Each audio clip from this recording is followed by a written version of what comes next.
Assalamualaikum warahmatullahi wabarakatuh. Innal hamdalillah nahmaduhu wa nasta'inuhu wa nastaghfiruh wa na'udzu billahi min shururi anfusina wa min sayyiati a'malina. May yahdihillahu fala mudilla lahu ومن يضلل فلا هادي له أشهد أن لا إله إلا الله وحده لا شريك له وأشهد أن محمدا عبده ورسوله لا نبي بعده اللهم صل وسلم وبارك على محمد صلى الله عليه وعلى آله وصحبه وسلم أجمعين. يا أيها الذين آمنوا اتقوا الله حق تقاته ولا تموتن إلا وأنتم مسلمون. أما بعد فإن أصدق الحديث كتاب الله وخير الهدي هدي محمد صلى الله عليه وسلم وشر الأمور محدثاتها فإن كل محدثة بدعة وكل بدعة ضلالة وكل ضلالة في النار.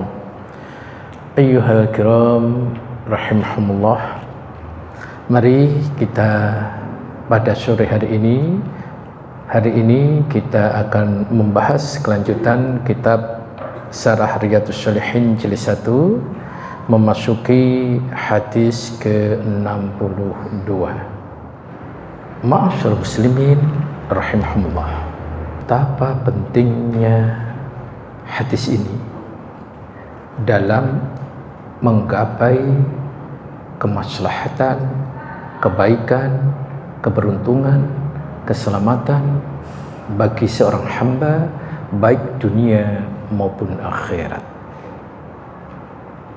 Mengutip kalimat yang sangat luar biasa dari dua ulama yang terkemuka, di antaranya Ibnu Jauzi rahimahumullah dalam kitabnya Syaidul Khatir, dan juga Ibnu Rajab rahimahumullah dalam kitabnya Nurul Iqtibas. Ibnu Jauzi rahimahumullah menyampaikan, tolong ini diperhatikan sekali. Aku terkagum-kagum akan hadis ini. Bahkan hampir hilang ingatan. Bayangkan, sekelas beliau sampai hampir hilang ingatan karena saking hebatnya hadis ini, saking pentingnya hadis ini, saking manfaatnya bagi seorang hamba hadis ini. Maka sungguh sangat disayangkan apabila seseorang itu tidak mengetahui hadis ini dan tidak mampu memahaminya. Maka menurut beliau, siapapun seorang hamba yang tidak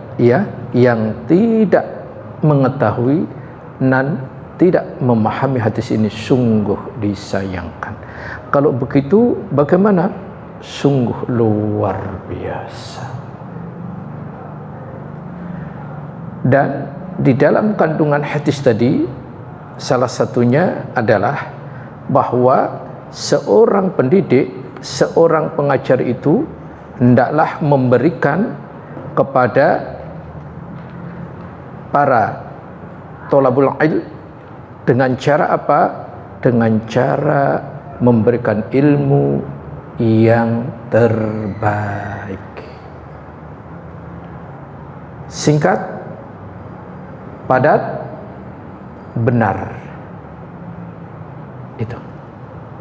Maka dari beberapa hal yang berdasarkan hadis ini, maka kami akan mencoba dengan kata yang terdapat pada hadis ini, kata demi kata, Jika memungkinkan nanti seluruhnya, jika tidak memungkinkan akan kita ringkas. Kata yang pertama di hadis ini, nasihat yang begitu agung dari Rasulullah sallallahu alaihi wasallam yang disampaikan kepada sahabat mulia. Awalnya kepada sahabat mulia, tetapi sejatinya kepada siapa? Kepada umat Islam ini. Yang pertama di kalimat itu adalah ihfazillaha yahfazka. Tolong garis bawahi dulu ayat ini, hadis ini. Jagalah Allah, niscaya Dia Allah akan menjaga. Melalui putra pamannya itu, yakni Ibnu Abbas, Nabi mengajarkan kepada kita semuanya, bila kita menjaga Allah dengan sebaik-baiknya, Allah pasti akan menjaga kita dengan penjagaan yang melebihi upaya kita. Jadi siapa yang menjaga Allah, maka Allah akan balas menjaga kita melebihi apa yang kita lakukan. Lantas apa saja yang perlu kita jaga? Yang pertama yang perlu kita jaga adalah batasan-batasannya. Jadi batasan-batasan Allah. Apa sih batasan-batasan itu? Hukum-hukum yang Allah berikan kepada kita. Yang kedua yang perlu dijaga adalah hak-hak Allah. Kemarin kita sudah menyampaikan hak Allah, hak diri kita, dan hak sesama muslim. Hadis sebelumnya. Apa itu hak Allah? Siapa yang masih ingat? Hak Allah adalah Allah satu-satunya yang berhak diibadahi dan tidak disekutukannya. Itu. Yang ketiga, menjaga Allah bermakna menjaga perintah-perintahnya.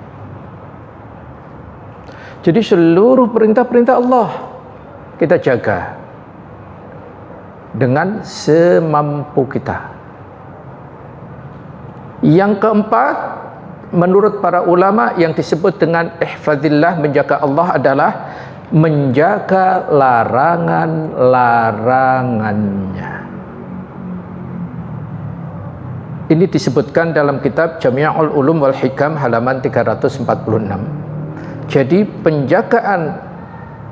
menjaga Allah adalah ada 4 tadi. Saya ulang, menjaga batasan-batasannya, menjaga hak-haknya, menjaga perintah-perintahnya, dan menjaga larangan-larangannya. Masya Allah.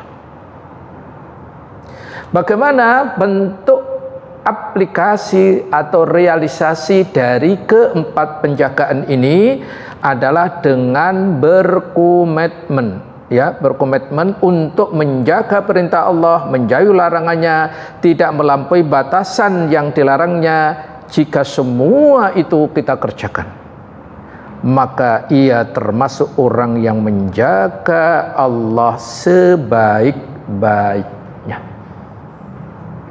Sekali lagi, dengan cara apa? 4 poin tadi kita aplikasikan dengan cara apa? Kita berkomitmen dengan untuk menjalankan apa yang diperintahkan Allah, menjauhi apa yang dilarang Allah, dan semua hal batasan-batasan Allah kita tidak melampaui batas daripada itu semuanya. Kalau itu terjadi, ma'asyiral muslimin, orang yang memiliki kriteria di atas, Allah tabaraka wa ta'ala memberikan sanjungan khusus. Apa sanjungannya? Mari kita perhatikan. Quran surat Qaf, surat ke-50 ayat 32. Dikatakan, hadza ma tu'adun. Kepada mereka Allah katakan, inilah nikmat yang dijanjikan kepadamu. Likulli awwabin hafiz. Kepada setiap hamba yang senantiasa bertaubat dan menjaga segala peraturan-peraturannya.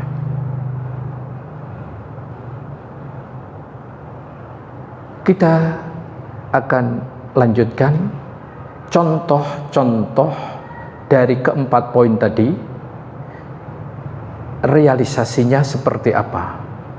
Apa saja hal-hal yang terbesar yang harus dijaga oleh seorang hamba yang disebut dengan menjaga Allah. Jadi apa saja biar kita faham apa saja yang wajib kita jaga itu.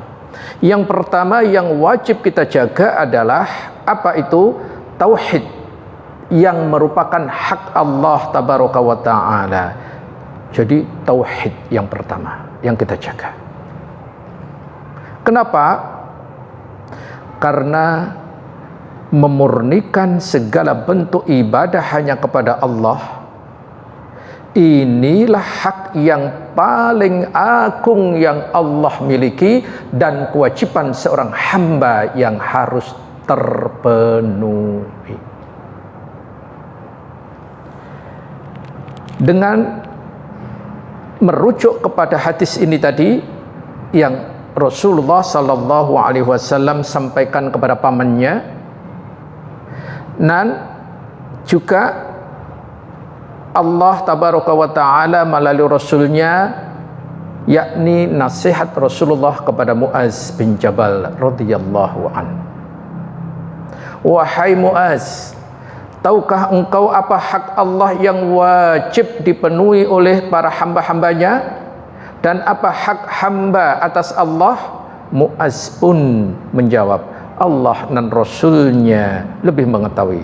Maka beliau bersabda, hak Allah yang wajib dipenuhi oleh para hamba ialah supaya mereka beribadah hanya kepada Allah saja dan mereka tidak boleh berbuat syirik dengan sesuatu apapun.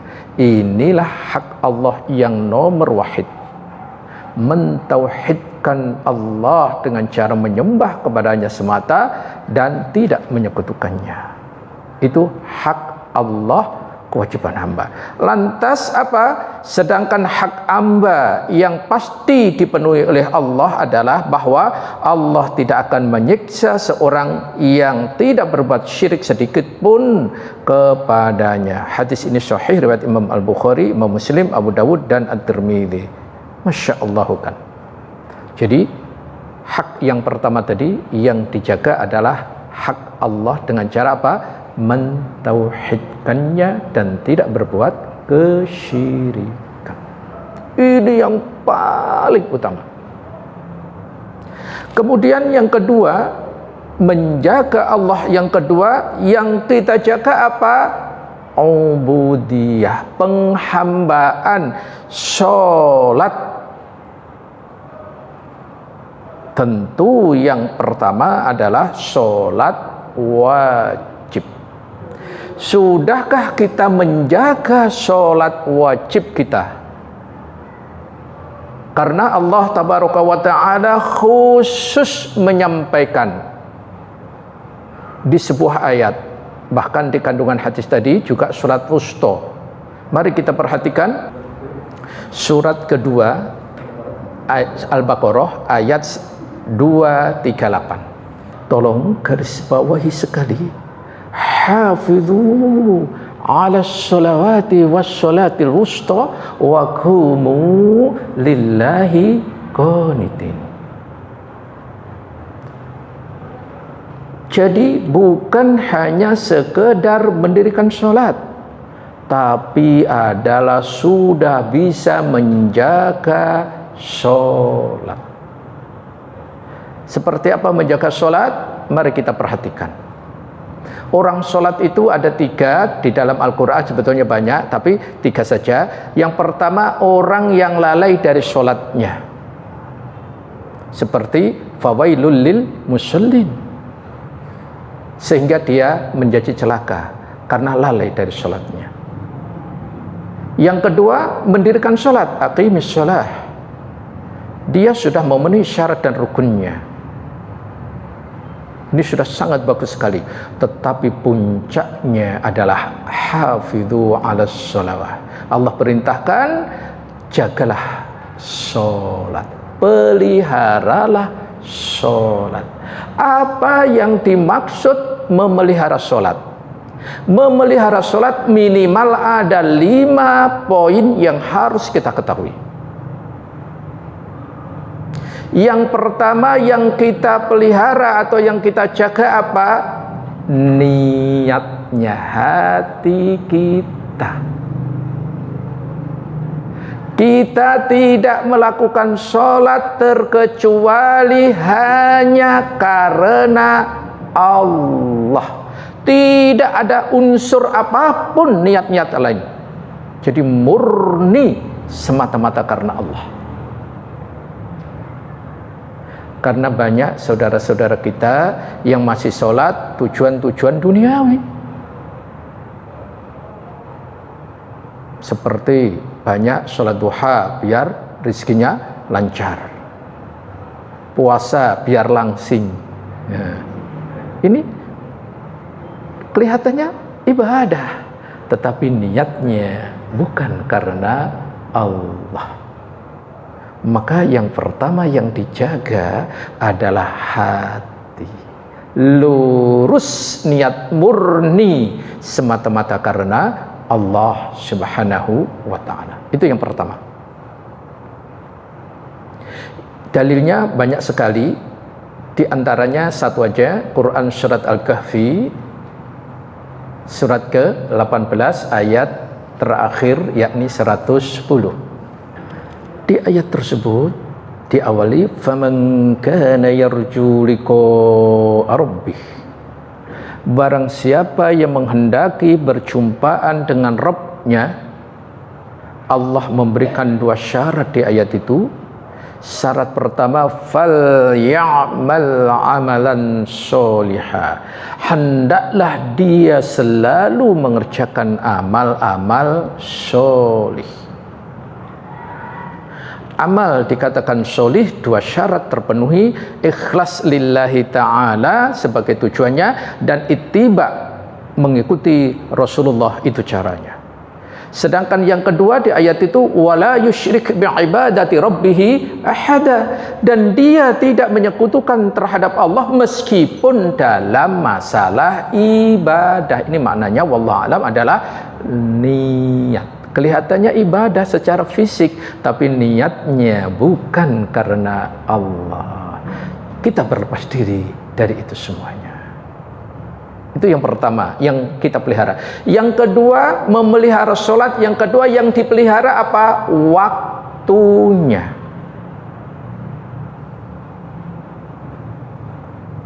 Lihat sahabat mulia Ibnu Mas'ud radhiyallahu anhu, semoga Allah meridainya. Beliau bertanya kepada Rasulullah SAW, amalan apa yang paling afdal? Di satu redaksi, as-salatu ala waqtiha, sholat tepat waktunya, atau di redaksi yang lain, fi awwaliha, di awal waktu.